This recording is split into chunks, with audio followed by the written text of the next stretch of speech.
Have you ever heard someone say, just keep walking, that's the key to staying young? Maybe it was your doctor. Maybe it was a well-meaning friend. Maybe it was the voice in your own head, pushing you to get up, move more, walk longer, because that's what healthy people do. But what if I told you that this advice, especially after the age of 70, could be slowly wearing you down? That what once protected your health might now be working against it? It sounds unbelievable, I know. For decades, we were told that walking was the safest, most natural form of exercise. And for many years, it was. But something changes in the body after 70, something subtle but important. Muscles become thinner. Joints lose their natural cushioning. Reflexes slow. Balance shifts. And suddenly, those long walks around the block don't feel as energizing as they once did. They start to leave you sore, tired, or even dizzy. That quiet ache in your knees after a stroll, that heavy fatigue after the grocery store, those aren't just signs of aging, they may be signs that your body is asking for a new kind of care. If you're over 70 and walking is still your main or only form of exercise, this video might be the wake-up call you didn't know you needed. Not because walking is bad, but because it's no longer enough. Worse, if it's all you're doing, it could actually accelerate aging instead of slowing it down. Today, we're going to talk about 6 things your body needs more than endless walking, 6 simple shifts that could protect your strength, your balance, and your independence for years to come. If you've ever felt that walking just doesn't feel the same anymore, or that your body is more tired than it should be, keep watching. Because this might just change everything. Let's begin. Number 1, the strength you didn't know you were losing. Margaret, 75, used to take pride in her daily walks. Rain or shine, she'd loop her neighborhood 3 times a day, chatting with neighbors and keeping her legs moving.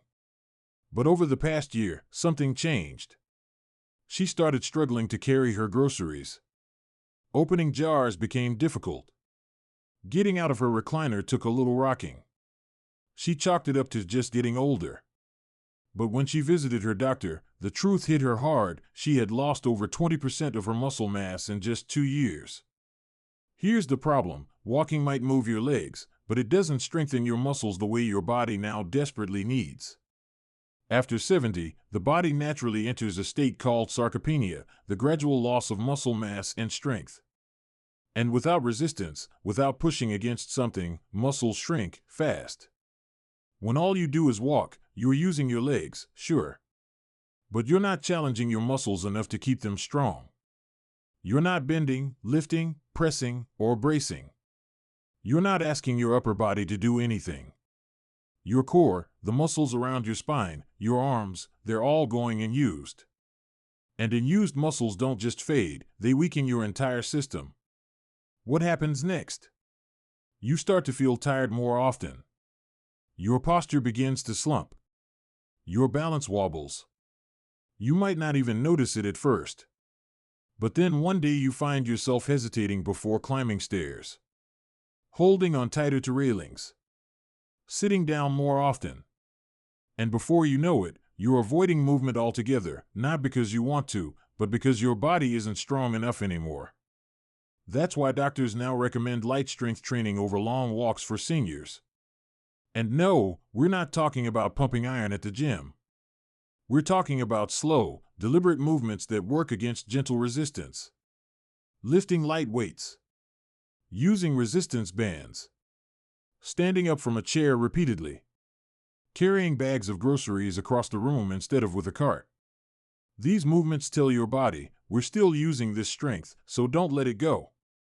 It's not about building big muscles, it's about keeping the strength you already have. Because once it's gone, getting it back is 10 times harder. Number 2, the balance system that walking ignores. Eleanor, 78, had never had a fall in her life until one day, she stepped off a curb outside the post office and her ankle rolled. Just like that, she was down. A broken wrist, a shaken spirit, and 6 weeks of recovery that took away her independence. Her son tried to reassure her, "You've always been active, Mom. You'll bounce back." But she didn't. After that fall, something changed. She became cautious, nervous. Her steps were slower, her outings shorter. She started walking less, not because of the injury, but because she no longer trusted her own balance.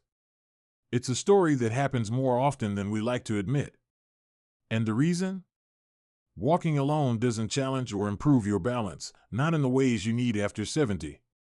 Balance is a complex system involving your inner ear, your eyesight, your muscles, your brain.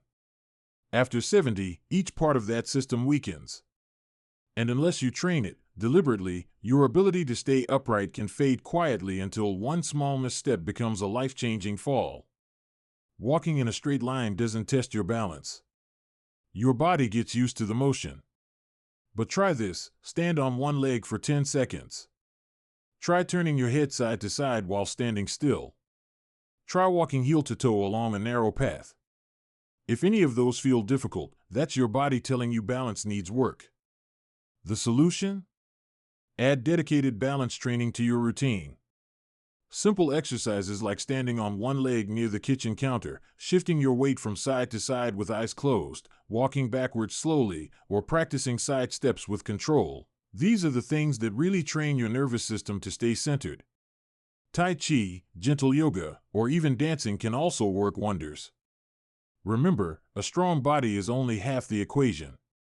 A stable one, that's what keeps you safe. And after 70, your balance isn't something to hope for. It's something you must practice. Number 3, the flexibility you didn't realize you're losing. George, 81, used to be able to tie his shoes standing up. It was just second nature. But lately, bending over had become harder. He felt stiff getting in and out of the car.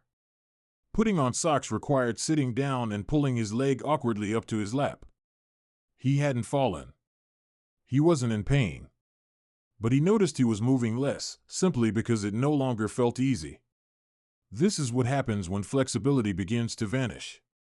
Walking doesn't stretch your muscles. It doesn't lengthen your tendons. It doesn't open your joints. It's a repetitive forward motion that keeps you moving, but doesn't keep you limber. And that's a problem. Because flexibility is what allows you to move freely, to reach, twist, bend, and turn without strain.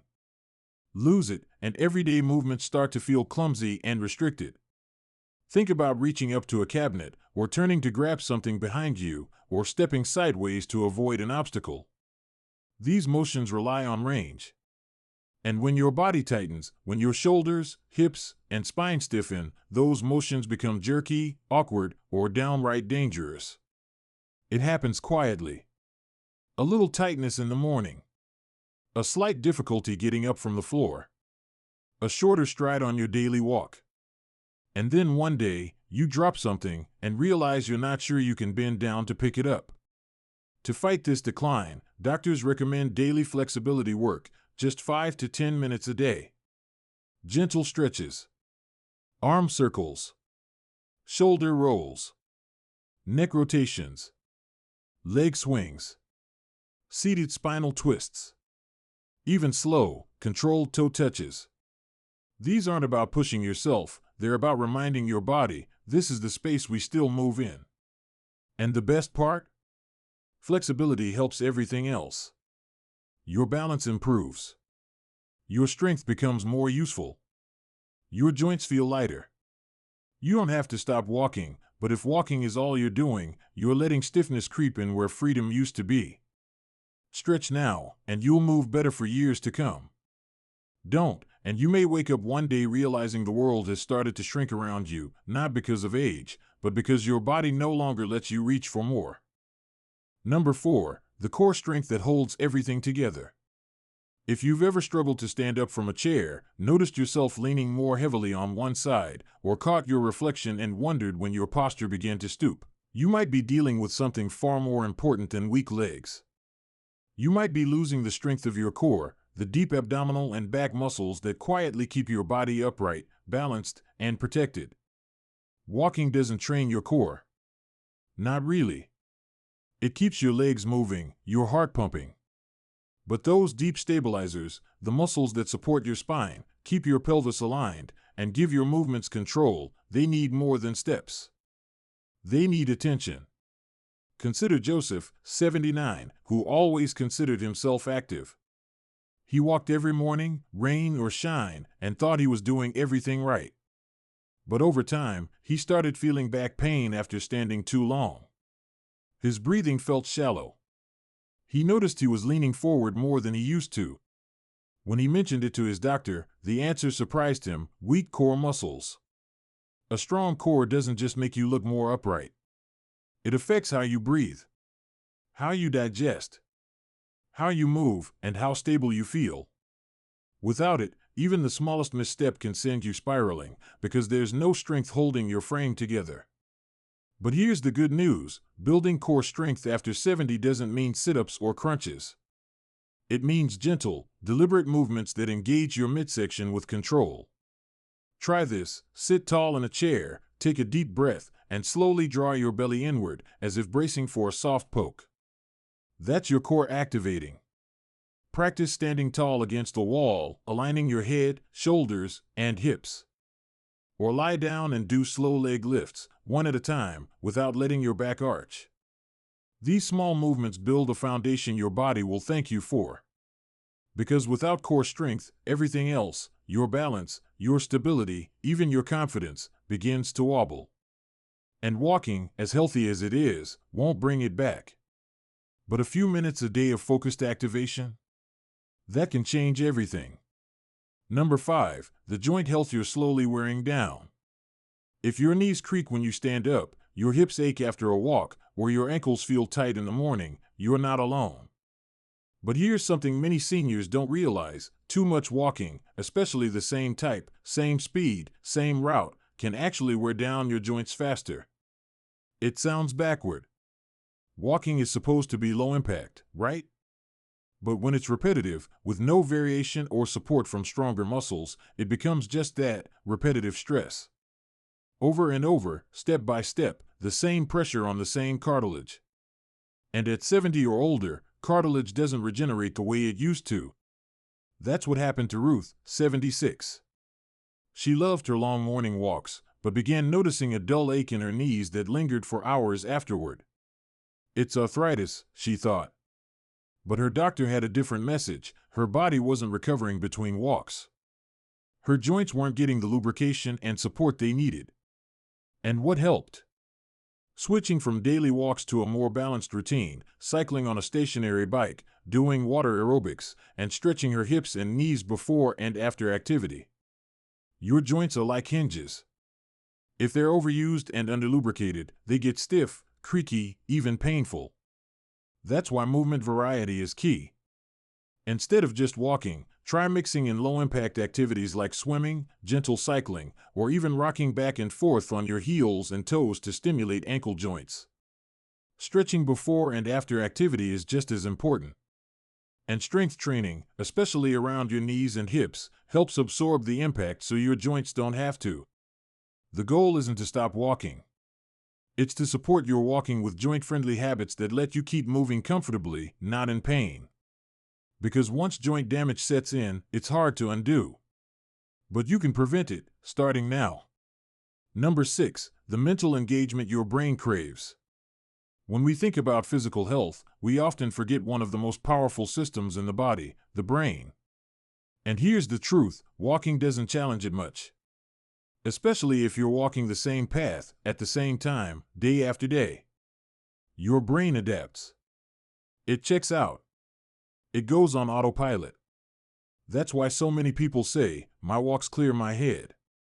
And while that sounds peaceful, it also means your brain isn't being stimulated. And after 70, that's a dangerous thing. Cognitive decline doesn't happen all at once. It starts small: forgetting a name, losing track of time, struggling to focus. And one of the biggest predictors? Lack of novelty and challenge. If your mind isn't being asked to learn, adjust, and engage, it begins to retreat. Walking might keep your body moving, but what keeps your mind alive? That's where mentally engaging movement comes in. Activities that combine physical motion with coordination, rhythm, memory, or reaction. Things like dance classes, Tai Chi sequences, group balance exercises, even playing catch with a ball or stepping to a beat. Anything that forces your body and mind to work together, moment by moment. Consider Helen, 80, who noticed she was forgetting small things, not dangerous, but enough to make her pause. Instead of walking her usual loop every day, she joined a local Dance for Seniors class. At first I felt silly, she admitted. But after 2 weeks, I noticed I was more alert. My thinking felt clearer. And research backs her up. These forms of movement stimulate the hippocampus, the part of the brain tied to memory and learning.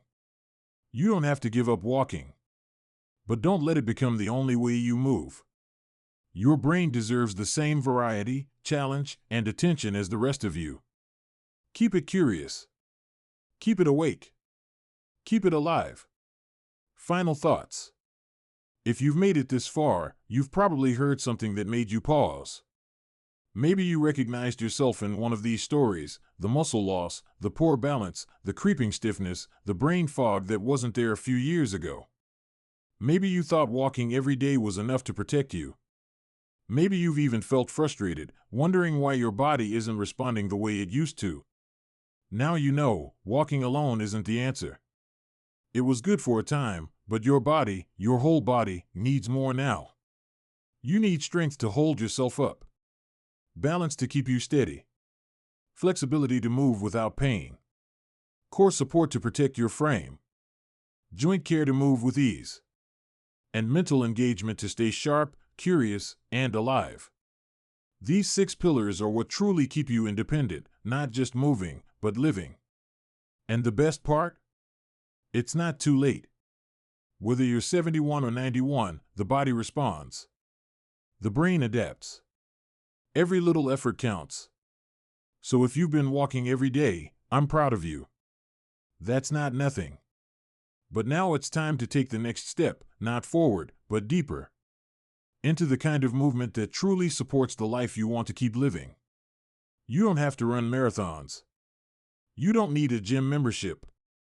You just need intention. A few minutes a day.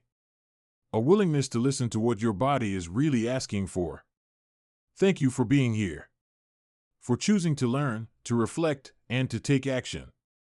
Your time is precious, and so is your health. If this message resonated with you, share it with someone you care about. Let them know it's not about walking more, it's about moving smarter. Take care of yourself. Stay strong. Stay sharp. And most of all, stay you. We'll see you in the next video.